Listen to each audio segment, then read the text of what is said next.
Hi అందరికీ నమస్తే. నేను మీ శ్రీకాంత్. థంబ్‌నెయిల్ చూసిర్రుగా, సౌదీ అరేబియాల పంటలు ఎట్లా పండుతాయి? లేదంటే వాటర్ సోర్స్ ఎక్కడి నుంచి ఉంటది? అసలు వాటర్ ఉంటదా? ఉండదా? అసలు పంటలు పండుతాయా? లేదా? లేదంటే ఆ కూరగాయలు కావచ్చు, పండ్లు కావచ్చు, ప్రతి ఒక్క ఐటెం వీళ్ళు ఇంపోర్ట్ చేసుకుంటారా?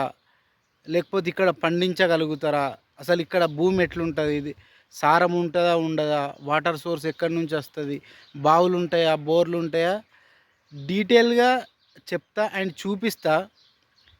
సో, వీడియో స్కిప్ చేయకుండా చూస్తే ఒక మంచి ఇన్ఫర్మేషన్ దొరుకుతది. గల్ఫ్ కంట్రీ అనంగానే మన మైండ్‌లోకి ఏమొస్తదంటే ఎడారి, ఎండల కష్టం చేసుడు, ఇట్లాంటి దృశ్యాలే మన మైండ్‌లోకొస్తాయి.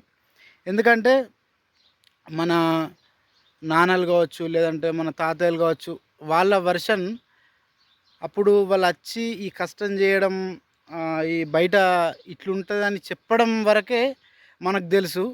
కానీ ఈ 20 జనరేషన్ అట్లా లేదు కాబట్టి, ఎక్కడేం జరుగుతున్నా, ఏ దేశంలో, ఏ కంట్రీలో ఎక్కడేం జరుగుతున్నా మనకు సోషల్ మీడియా ద్వారా ఇప్పుడు ప్రతి ఒక్కటి డీటెయిల్‌గా తెలుసుకోగలుగుతున్నాం. అబద్ధం చెప్పడానికి ఉండది. ఇప్పుడు నేను అబద్ధాలు చెప్పినా ఇంకా ఎవరో ఒకరు వాటిని నిజాలు మీకు చూపెడతారు.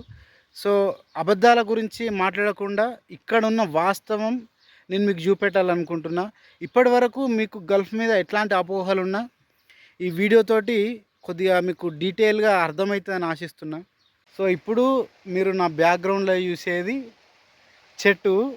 అంటే మీకు సింపుల్‌గా అనిపియచ్చు. చెట్టు చూపెడుతుండని కాదు. ఒక్కొక్కటి డీటెయిల్‌గా ఎక్స్‌ప్లెయిన్ చేస్తా. గల్ఫ్ కంట్రీస్ అనంగానే బాగా ఏమని అపోహ ఉంటదంటే మొత్తం ఎడారే ఉంటది. అసలు చెట్లనేటివి ఉండయి అనేది ఉంటది. లేదు, చెట్లుంటాయి. కానీ 90% ఎడారి ఉంటది.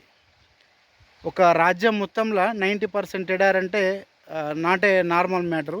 ఈ ఉన్న కొద్ది ఏరియా మాత్రం ఇంక చెట్లనేటివి ఖచ్చితంగా ఉంటాయి. చెట్లు లేనిది ఆక్సిజను ఇదంతా ఎట్లా? సో, చెట్లనేటివి ఉంటాయి. ఫస్టు మీ చెట్లు ఉండయి అనే అపోహ ఎవరికైనా ఉంటే తీసేసుకోండి. ఇప్పుడు నేను కూసున్న కొద్ది ఏరియా మీకు కనిపియచ్చు ఇదంతా. ఇది వంకాయ చెట్టు.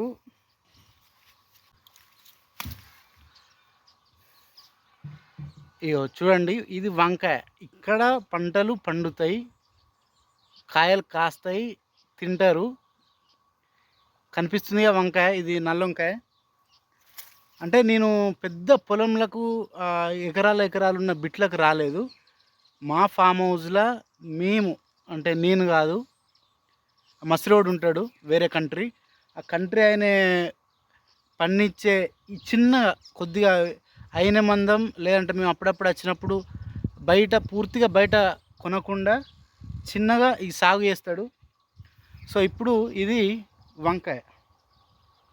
ఇప్పుడు మీకు చిన్న క్లారిటీ వచ్చింది. పంటలైతే పండుతాయి అని క్లారిటీ వచ్చింది. పంటలు పండినా సరే, ఇప్పుడు ప్రజెంట్ నేనున్నది ఈ విలేజ్ అన్నట్టు. నేను యాక్చువల్‌గా అయితే జిద్దా సిటీలో ఉంటా. మా ఫామ్ హౌస్ అంటే మా సార్ వాళ్ళ ఊరు ఇది. ఈ ఊర్లో నార్మల్‌గా మన ఇంటి దగ్గర ఎట్లుంటదో గొర్రెలను, లేదంటే పశువులను పొలం కాడ, టమాటాలు, వంకాయలు, కూరగాయలు, అట్లే ఈ ఖర్జూరం అనేది ఖచ్చితంగా ఇక మన పొలాల కాడ అనేది వాళ్ళ ఒక ఆనవాయితీ అని చెప్పాలి. ఖర్జూరం అనేది అట్లా. ఇక మిగతాది అంటే వాళ్ళ ఇష్టం. ఈ వెజిటేబుల్స్ పెట్టుకుంటే పెట్టుకుంటారు. ఇంక లేదంటే లేదు. ఆ వెజిటేబుల్స్ ఇంకా కొత్తిమీర, హ్మ్, సోరకాయలు చాలా ఉంటాయి. అన్ని రకాలుగా ఉంటాయి. నేను వీడియో అయ్యేలోపు ఇక్కడ మా ఫామ్ హౌస్‌లో ఇప్పుడు ప్రెజెంట్ ఉన్నయన్నీ మీకు చూపిస్తా. ఇప్పుడు చూస్తున్నారుగా, ఇది టమాటా తోట. సేమ్ టమాటాలు మన ఇంటి దగ్గర ఎట్లా అయితే టమాటాలు ఉంటాయో అట్లే ఉంటాయి. వీళ్ళు కూడా ఇంకో చెట్టు కింద ఆనకుండా తీగలు పెట్టి పంట సాగు చేస్తుండు కాక. ఇక కట్టెలు కట్టి దీనికి ఒక సెంట్రింగ్ వైర్ కట్టి చెట్టు కింద ఆనకుండా ఒక మంచిగానే సెట్ చేసిండు. టమాటాలు నేను ఫస్ట్ వచ్చినప్పుడు ఇంకా చాలా ఉండే. ఇప్పుడు ఎండలు కొద్దిగా తీవ్రత ఎక్కువైపోయింది. 50 డిగ్రీల ఎండ మధ్యాహ్నం పూట నడుస్తుంది. సో, అందుకని టమాటా చెట్లు కొంచెం వాడిపోయినట్టు అయినాయి. ఇక ఆల్మోస్ట్ ఆ ఖాతా కూడా దగ్గర పడ్డట్టే. ఈ ఊర్లో ఉండే వాళ్ళైతే ఖచ్చితంగా పంటలు పండిస్తారు. ఎందుకంటే ఏరియా ఉంటుంది, కొద్దిగా వాటర్ సోర్స్ ఉంటుంది, వాళ్ళకు పండిస్తారు. వాళ్ళు అయితే ఫ్రెష్గానే తింటారు. సిటీలు ఉన్నోళ్ళే ఎప్పుడు ఫ్రిడ్జ్లో పెట్టుకొని తినాల్సి వస్తుంది. ఇప్పుడు ఇగో ఇది బెండకాయ చెట్లు. అంటే మీకు శాంపిల్ కోసమే చూపిస్తున్నా. అంటే పంటలు పండుతుంది అనడానికి ఎగ్జాంపుల్ మాత్రమే ఇది. మనలో చాలామందికి అపోహలు ఉంటాయి. చూసారా ఇది బెండకాయ పంటలు వండే అనేది అట్లా ఉంటుంది కాబట్టి సో వాళ్ళ కోసం ఈ వీడియో.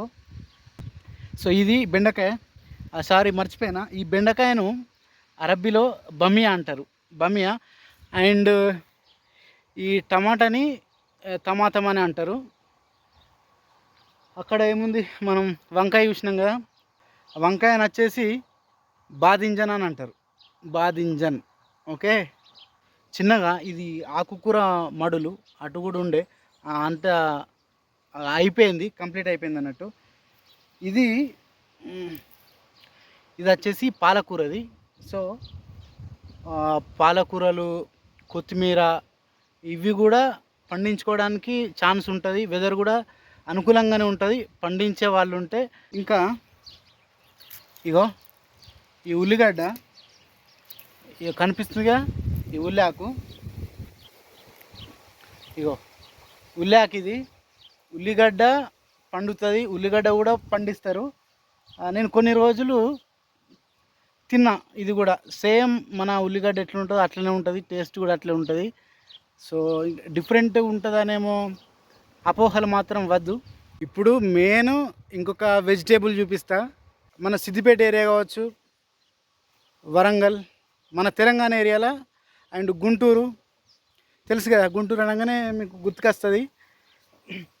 ఇప్పుడు నా వెనకాల ఉన్నది అది మిర్చి, పచ్చిమిర్చి. ఇగో పచ్చిమిర్చి ఇది సేమ్. అంటే ఇందులో కూడా మన దగ్గర ఎట్లయితే వెరైటీస్ ఉంటాయో సీడ్స్లో, కొన్ని కొంచెం లావుగా వచ్చేటివి ఉంటాయి, సన్నగా వచ్చేటివి ఉంటాయి, కొన్ని కారం ఎక్కువ ఉండేటివి ఉంటాయి, లేదంటే పండు మిర్చి కోసం చేసేది ఉంటుంది. ఇది పండు మిర్చిది. అంటే పూర్తిగా రెడ్గా అయిన తర్వాత తెంపి మనం కారం పొడి పట్టించుకుంటాం కదా, అట్లాంటి టైపు. కానీ మేము కూరలలో కూడా వేసుకుంటాం. వాళ్ళు ముఖ్యంగా ఏంటంటే మా వాళ్ళు కావచ్చు, ఇక్కడ సౌదీ వాళ్ళు కావచ్చు, మనంత కారం తినరు, మనమే ఎక్కువ కారం తినేది. ఇక ఈ పచ్చిమిర్చిని చూసిన తర్వాత మీకు డిక్లేర్ అవుతుంది అని అనిపిస్తుంది మీ డౌట్స్ అన్నీ కూడా. ఎందుకంటే పంటలు వండాయి, చెట్లు ఉండయి, ఇట్లాంటి అపోహలన్నీ మీరు తీసేసుకోవాలి. చెప్తున్నా కదా, ఊర్లలో ఖచ్చితంగా పంటలు పండిస్తారు. ప్రపంచంలో ఏ దేశంలో అయినా సరే ఊరు అనేది పంటలకు పుట్టినీళ్ళు ఉంటుంది. దేశానికి వెనుముక ఈ పంట, రైతు. సో ఎక్కడికైనా రైతు అయితే ఖచ్చితంగా ఉండాలి. ఎందుకంటే ఎంత ఇంపోర్ట్ చేసుకున్నా, ఎంత దిగుమతి చేసుకున్నా కానీ ఖచ్చితంగా పండించలేనిది ఏ దేశం బతకలేదు. సో వీళ్ళు కూడా చాలా, అంటే దగ్గర ఒక టమాటాలనే ఒక 6-7 రకాలు చూసిన నేను. 6-7 రకాల టమాటాలని వీళ్ళు ఇంపోర్ట్ చేసుకుంటారు. కానీ కొన్ని సలాడ్ కోసం వాడతారు, కొన్ని డిఫరెంట్ దానికోసం వాడతారు. అంటే ఇప్పుడు తినేదైతే ఎక్కువ మనలాంటి టమాటానే, జోర్దన్ నుంచి తెప్పిస్తారు. ఇప్పుడు ఇంకా ఏంటంటే స్పెషల్, ఇంకా పర్టికులర్గా ఇది మన తెలంగాణ. ఇగో కనిపిస్తుందిగా స్వీట్ కార్న్. ఇది కంకి స్వీట్ కార్న్, మొక్కజొన్న. సో చూడండి, అంటే కొద్దిగా పర్టికులర్గా నేను ఈ వీడియో ఎందుకు చేస్తున్నా అంటే జస్ట్ శాంపిల్ మీకు చూపెట్టడానికి. ఖచ్చితంగా పంటలు పండుతాయి, పండించే వాళ్ళు ఉంటారు. ప్రతి దేశంలో పంటలు ఏందైతే ఉండదని చెప్పడానికే ఇదంతా చూపిస్తున్నా. నాకు ఈ సౌదీ అరేబియా మొత్తంలో, ఈ కంట్రీ మొత్తంలో నాకు నచ్చిన place, the best place, spot ఇంకేదైనా ఉన్నా కానీ ఈ మా సార్ వాళ్ళ ఫామ్ హౌజు ఉండే సిటీలో. ఇక ట్రాఫిక్, పొల్యూషను అది అంతా రెగ్యులర్గా ఉంటుంది. ఎందుకంటే ఎన్ని వెహికల్స్ ఉంటాయంటే, మనం ఇళ్ళల్లో ఇద్దరు అన్నదమ్ములు ఉంటే ఇద్దరు అన్నదమ్ములకు 2 బైకులు ఎట్లుంటాయో, ఇంట్లో ఎంతమంది మగవాళ్ళు ఉంటే అన్ని కార్లు ఉంటాయి. అన్ని కార్లు, ఒక ఆయనకు 5 కొడుకులు ఉంటే 5 కార్లు ఉంటాయి. అట్లే వాళ్ళ ఇంకా లేడీస్కి కూడా సపరేట్ కార్ ఉంటుంది, దానికి ఒక డ్రైవర్ ఉంటాడు. నా లెక్క. ఎందుకు ఈ ప్లేస్ అంటే ఇంత ఇష్టం అంటే, స్వచ్ఛమైన ఈ వాతావరణం, స్వచ్ఛమైన గాలి, స్వచ్ఛమైన తిండి మన చేతులతోటి పండించుకొని కావచ్చు, ఫ్రిడ్జ్లో పెట్టకుండా. చూడండి, ఇది చూస్తున్నారా, అంజీరు.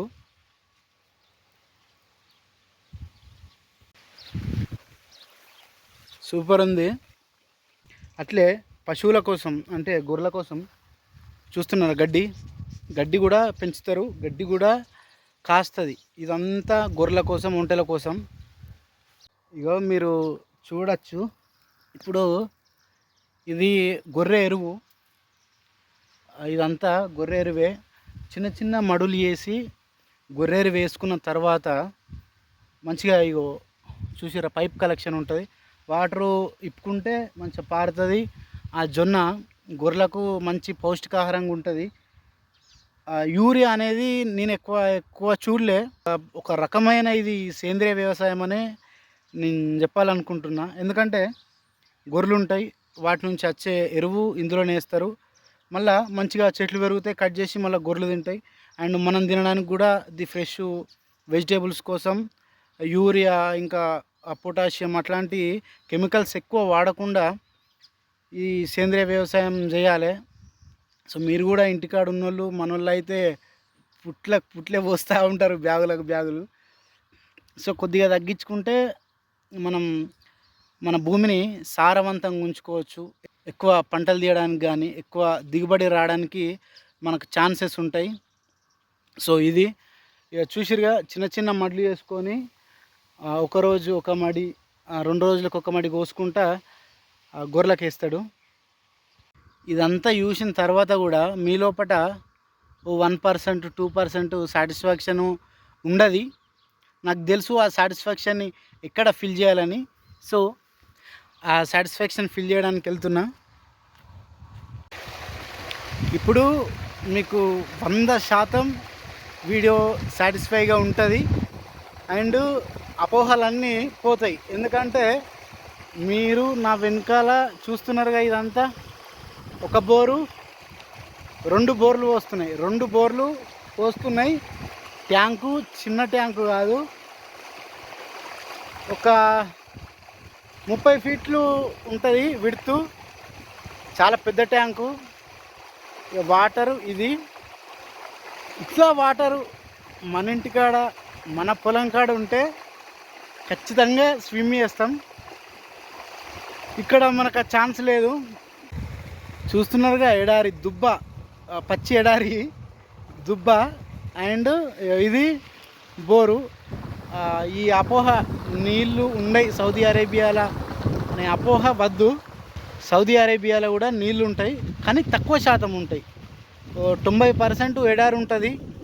ఆ మిగతా 10%ల అన్నిటితో పాటు నీళ్ళు కూడా ఉంటాయి. వాటర్ చూసిన తర్వాత వీడియో ఓపెన్ చేసినందుకు మీరు 100% సాటిస్ఫై అయ్యారని నేను అనుకుంటున్నా.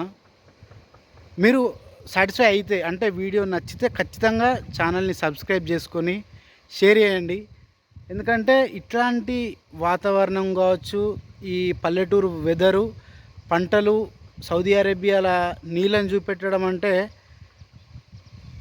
నేను అదృష్టంగా భావిస్తున్నా. ఎందుకంటే వ్యవసాయం అనేది అంత విలువైంది, అంత ప్రాముఖ్యత దానికి ఉంటుంది. గల్ఫ్ దేశాలకు వచ్చిన వాళ్ళందరూ వీటన్నిటిని చూడలేరు. నేనైతే వీటి విషయంలో ఒక అదృష్టవంతునే అని అనుకుంటున్నా. సో ఇట్లాంటి వీడియోస్ మన ఛానల్ ఇంకో చాలా ఉన్నాయి. మీరు ఛానల్ని సబ్స్క్రైబ్ చేసుకొని నాకు సపోర్ట్ ఇస్తే ఇంకా ఇట్లాంటి మంచి మంచి వీడియోలు చాలా మీ ముందుకు తీసుకురావడానికి ట్రై చేస్తా. వీటన్నిటితో పాటు మీకు ఇంకొక బోనస్ కూడా ఉంది, చూపిస్తా. అదే ఇది మన స్టార్టర్ పెట్టుకోవడానికి డబ్బా. ఇది బాయి, నీళ్ళ బాయి. సౌదీ అరేబియాలో నీళ్ళ బాయి ఎట్లుంటుంది అనేది ఇప్పుడు మనం చూస్తున్నాం. ఈ పైప్ వచ్చేసి మోటార్ది, కిందికి అంటే మనం తాళ్ళతోటిని కట్టి లేదంటే పైపులతోని కట్టి మనం పైన కట్టుకుంటాం. వీళ్ళు ఏం చేసిండ్రంటే ఒక 2 ఇనుప రాడ్లు పెట్టి మధ్యలో ఆ మోటార్ పైపుని పెట్టేసి పెట్టిండ్రు. సో చూసిరుగా వీడియో నచ్చిందని ఆశిస్తున్నా. ఈ వీడియో మాత్రం మన రైతన్నలకు అంకితం చేస్తున్నా. నేను సౌదీ అరేబియాలోని వ్యవసాయ భూమిలో ఉండి మన హిందుస్థాన్ అన్నల కోసం ఈ వీడియో అంకితం చేస్తున్నా. జై హింద్.